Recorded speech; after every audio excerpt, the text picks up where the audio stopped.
Hello student, welcome to Ashish classes. बच्चों, आज हम पढ़ेंगे क्लास 10th में चैप्टर आपका है 4। चैप्टर 4 है आपका क्वाड्रेटिक इक्वेशन। ठीक है, आज हम लोग क्या करेंगे, क्वाड्रेटिक इक्वेशन जो चैप्टर है उसका इंट्रोडक्शन देखेंगे। ठीक है, कि क्वाड्रेटिक इक्वेशन होता क्या है, क्या होता है क्वाड्रेटिक इक्वेशन, यानी कि इसका स्टैंडर्ड फॉर्म क्या होता है। ठीक है, और कैसे सॉल्व करेंगे इस चैप्टर को। पहले इंट्रोडक्शन के पार्ट में हम समझेंगे और फिर हम क्या करेंगे, इसकी एक्सरसाइज सॉल्व करेंगे। ठीक है, देखिएगा क्वाड्रेटिक इक्वेशन। अब क्वाड्रेटिक इक्वेशन होती क्या है, तो ये आपकी क्वाड्रेटिक इक्वेशन हो जाएगी ax² plus bx plus c is equal to 0। ये क्वाड्रेटिक इक्वेशन का स्टैंडर्ड फॉर्म है।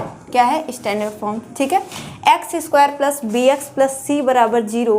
ठीक है, a does not equal to 0, a does not equal to 0। भाई देखो, क्वाड्रेटिक इक्वेशन का मतलब जो वेरिएबल होगा, भाई इसमें आपको एक ही वेरिएबल दिखेगा। देखिए यहाँ पे x एक ही वेरिएबल है। ठीक है, अब यहाँ पे a is equal to a does not equal to 0 का क्या मतलब है, a यहाँ पे कभी भी क्या होगा, 0 नहीं होगा। क्यों नहीं होगा? अगर हम मान लो यहाँ पे a 0 कर देते हैं तो भाई 0 का मल्टीप्लाई x² से हो जाएगा, तो ये जो टर्म है ये पूरी 0 बन जाएगी।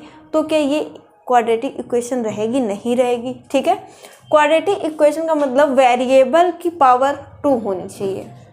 अगर a आप 0 कर दोगे तो x² तो 0 ही हो जाएगा, तो क्या वेरिएबल की पावर 2 बचेगा? नहीं बचेगा, तो फिर वो आपकी क्वाड्रेटिक इक्वेशन नहीं रहेगी। ठीक है, तो इसीलिए इसमें बोला गया है कि भाई a does not equal to 0। जैसे हम क्वाड्रेटिक इक्वेशन की एग्जाम्पल की बात करें, जैसे आपका हो गया 3x² plus 7x plus 4 is equal to 0।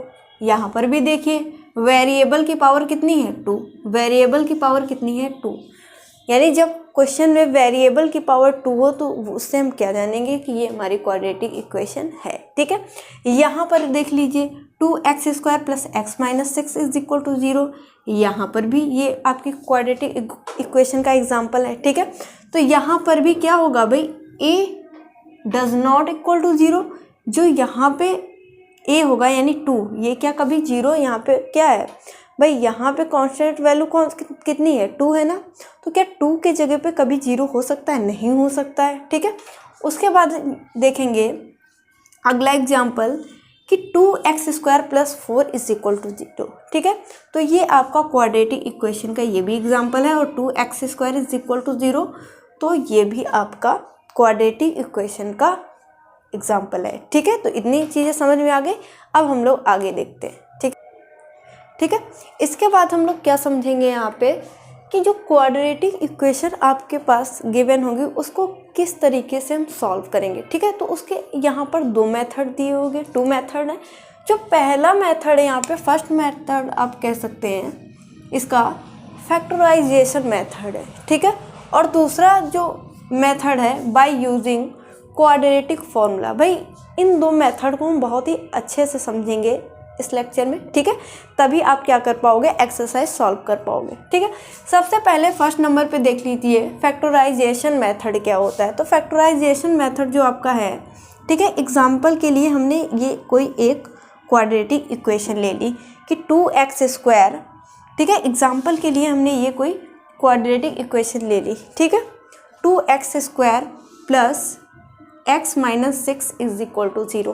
अब हमें भाई फैक्टराइजेशन मेथड से इस इक्वेशन को सॉल्व करनी है। ठीक है, तो भाई इसके फैक्टर कर दीजिए। तो भाई 2 का जो मल्टीप्लाई है वो किससे कर देंगे, 6 से, तो 2 6 से 12 हो जाएगा। कितना हो जाएगा, 12 हो जाएगा। ठीक है, तो 12 के आपको ऐसे फैक्टर करने हैं, 12 के ऐसे फैक्टर करने हैं यहाँ पे कि भाई जो मल्टीप्लाई करने पर तो 12 आए, ठीक है, लेकिन माइनस करने पर प्लस का x आ जाएगा। तो 4 × 3 करिए, तो 4 × 3 करने पर आपको मिल रहा है 12, और 4 माइनस यानी माइनस करने पर प्लस का आना चाहिए, तो 4 माइनस आप 3 कर देंगे तो आपको 1 मिल जाएगा। ठीक है, तो यहाँ से इसके जो फैक्टर बनेंगे वो क्या बनेंगे बच्चा, 2x²। ठीक, यहाँ पे x है तो इसके साथ x लगा दीजिए, यानी 4x माइनस का 3x और माइनस का ये वाला 6 इज इक्वल टू 0। ये कहने का मतलब था, ठीक है। इसके हमने यहाँ पे फैक्टर कर दिए। अब इसमें कॉमन निकालिए, तो भाई इन दोनों में कॉमन निकालना है और इन दोनों में कॉमन निकालना। तो 2x² + 4x से जब आप कॉमन लेंगे तो 2x आपको कॉमन मिलेगा, 2x कॉमन मिल जाएगा। क्या बचा यहाँ से, 2 चला गया, एक x बच गया, प्लस 2 2 जा 4 यानी 2 बच गया यहाँ पर, ठीक है। माइनस का यहाँ पे कितना कॉमन मिल जाएगा, 3 कॉमन मिल जाएगा। तो x बचा इधर और ये माइनस कॉमन चला गया तो प्लस हो गया, तो 3 2 जा 6 होता है यानी 2 ब्रैकेट में बच गया = 0। तो इन दोनों में अगर कॉमन की बात करें तो x + 2 मिल जाएगा और जो बचेगा कितना 2x - 3 = 0। यहाँ से दो वैल्यू x की निकल जाएंगी, ठीक है। तो एक बार x + 2 = 0 रखिए तो x की वैल्यू कितनी -2 आ जाएंगी, ठीक है। यहाँ पे 2x - 3 = 0 यहाँ पे दिखाई दे रहा है, एक बार चेक कर लीजिए, ठीक है। यहाँ पे दिखाई दे रहा है, ठीक है, एक बार चेक कर लेते हैं। हाँ दिखाई दे रहा है, ठीक है। चलो इसके बाद देखिए कि x की वैल्यू निकालेंगे, 2x = कितना हो जाएगा, प्लस का 3, ये माइनस का 3 उधर गया तो x = कितना 3/2, 3/2 आ गया, ठीक है। ये आपका हो जाता है फैक्टराइजेशन मेथड। इस तरीके से आप इस मेथड से क्वेश्चन को सॉल्व करेंगे, ठीक है। अब सेकंड मेथड की मैं बात करूं तो by using quadratic formula. Quadratic formula बच्चा होता है कि x = माइनस का b plus minus √b² - 4ac/2a। ये हो जाता है आपका क्वाड्रेटिक फार्मूला। इससे भाई इससे आप कैसे सॉल्व करेंगे, a क्या है, तो भाई a की वैल्यू होती है x² का कोएफिशिएंट, ठीक है, और b की वैल्यू होती है x का कोएफिशिएंट, ठीक है। और यहाँ पे देखेंगे c क्या होता है, कांस्टेंट वैल्यू, ठीक है। अब इसी क्वेश्चन को हम क्या करेंगे, अब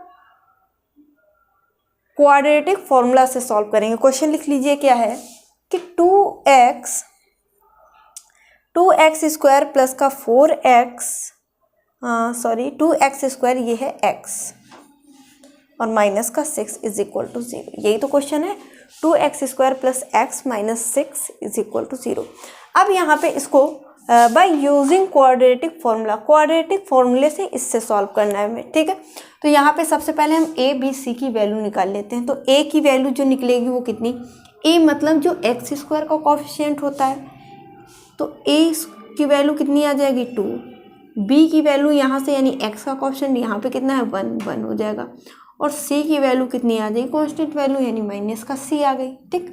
फॉर्मूला अप्लाई करिए कि x = माइनस था माइनस रख दिया, b की वैल्यू कितनी है 1 रख दिया, फिर प्लस माइनस √ b की वैल्यू 1 तो 1 का स्क्वायर करेंगे, ठीक, -4 इंटू a की वैल्यू कितनी है 2 कर दीजिए, इंटू c की वैल्यू कितनी है -6 माइनस का 6 कर दीजिए, और पूरे के अपॉन में 2a होता है, 2 इंटू a की वैल्यू 2 कर दीजिए, ठीक है। सॉल्व करिए तो x = माइनस का 1 प्लस माइनस √ कितना आ जाएगा 1 का स्क्वायर 1, और ये माइनस प्लस हो जाएगा, और देखिए 4 2 जा 8 और 8 6 जा कितना होता है बताइए, 8 6 जा होता है 48, और अपॉन में कितना 2 2 जा 4, ये आ जाएगा। इधर देख लीजिए, ठीक है। तो देखो x = कितना आ जाएगा माइनस का 1 प्लस माइनस, इनको ऐड करेंगे √49 आ जाएगा, ठीक है, अपॉन में कितना आ जाएगा 4, रूट से बाहर निकालिए तो x = माइनस का 1 प्लस माइनस 7/4 ये आ जाएगा, ठीक है। इसके बाद ऊपर देख लीजिए यहीं पे, इसके बाद यहाँ पे ऊपर देख लिए तो x = एक बार प्लस साइन के लिए हम सॉल्व करेंगे, एक बार प्लस साइन के लिए सॉल्व करेंगे, प्लस को लेंगे, ठीक है। तो माइनस का 1 एक बार प्लस साइन लेंगे तो ऊपर प्लस आ जाएगा और 7 नीचे 4 आ जाएगा। तो x = कितना माइनस का 1, और इसको सॉल्व कर देते हैं ना तो ये आ जाएगा 6/4। तो x = कितना 2 3 जा 6 2 2 जा 4, तो 3/2 x की वैल्यू 1 आ गई। दूसरा कैसे निकालेंगे, यानी दूसरी वैल्यू आप निकालोगे माइनस साइन, इस बार माइनस का साइन लीजिए, तो x = कितना माइनस का 1 और माइनस का 7 अपॉन में कितना 4, तो तो x इज इक्वल टू ये माइनस का 8 हो जाएगा अपॉन में 4 1 जा 4 4 2 जा 8, यानी x is equal to minus का 2 आ गया। देखो यही तो वैल्यू ऐसे भी है ही ना, x is equal to minus 3/2। Same है, सेम आंसर आएगा इस मेथड से भी और इस मेथड से भी सेम ही आंसर आएगा। ठीक है, बस क्या करना है, ये भाई फैक्टराइजेशन मेथड से किया गया और ये क्वाड्रेटिक फॉर्मूले से किया गया, बस इतना फ़र्क है। ठीक है, आंसर आपका सेम आएगा। ठीक है, तो ये सारी चीज़ें चैप्टर के बारे में आपको पता होनी चाहिए थी, जो कि यहाँ पे मैंने अच्छी तरीके से समझा दिया है। इससे पहले चैनल पे नए हैं तो चैनल को सब्सक्राइब करिए, वीडियो को लाइक और शेयर करिए। ठीक है, तो आज की क्लास में बस इतना ही। Thank you for this class.